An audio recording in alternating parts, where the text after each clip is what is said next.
Are you ready to unlock your true potential? This is where your journey to greatness begins.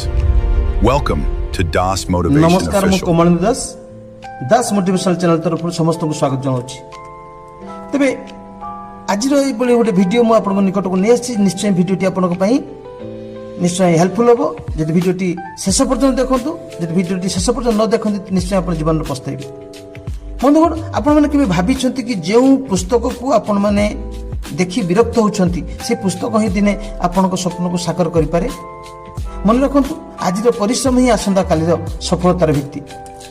तेबे बंधुगण पाठ पढ़िबा जे परीक्षा केवल भल मार्क आनिबा पाई नुह, पाठ पढ़िबाटा होची जीवन में गोटे सठिक निष्पत्ति नेबाको हमको से उपयुक्त माध्यम देवा शिक्षा दी थाए। अनेक पिला माने भाबंती आज पढ़िबिनी काली पढ़िबी, किंतु कथारे कहंती ना काल सो करो आज, आज सो करो अभी।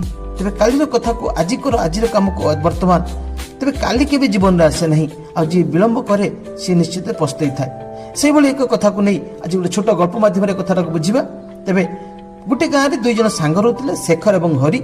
शेखर जड़े मेधावी थिला, हरि मध्य मेधावी थिला, किंतु शेखर सब बेले पाठ पढ़ारे व्यस्त रोला। स्कूल पाठ हो बा निजर सेल्फ स्टडी हो से सबुदिन अल्प अल्प कर से पाठ पढ़ुला, किंतु हरि कौन करूला ना सब बेले खेल में व्यस्त रोला। पाठ पढ़ा कथा कहले से कहूला मु देखिनेबी पर देखिनेबी, एभली समय को गड़ी दउथला। समय मध्य बीती चलिला एवं परीक्षार समय जिते आसिला सेतेबेले अल्प अल्प कर पढ़िथिबा पाठ पढ़िथिबा शेखर किंतु आत्मविश्वास सहित परीक्षा देला, किंतु हरि जे सब बेले पाठ को एभॉइड कर चलुला परे पढ़ी कहूला। परीक्षा आसला बेलू से राति सारा जागी जागी पाठ चाहिए पाठ पढ़ला ठीक भाव पाठ पढ़ी पारा नहीं। शेष से परीक्षा कॉन्फिडेंस रहा नहीं और लिखि पारा नहीं।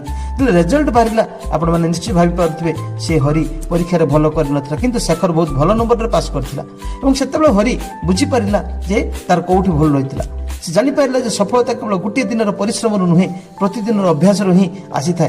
तेज बंधुगण तुम्हें माने तो आपण माने आज से गोटे छोट पदक्षेप नियंतु। प्रतिदिन मात्र 2 घंटा एकाग्रतार सहित पाठ पढ़ंतु, निश्चय आपको सफलता मिलिबो। मोबाइल बा कौन खेल कौन गेम सबकि आपरे निश्चय मिल पार, किंतु जो समय चली जाऊँगी से समय केवे फेरिबो नहीं।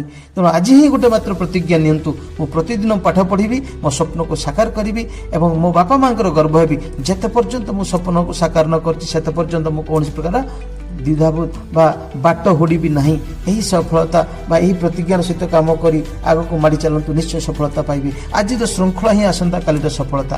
तेबे आज वीडियो को ये रखुच्छी।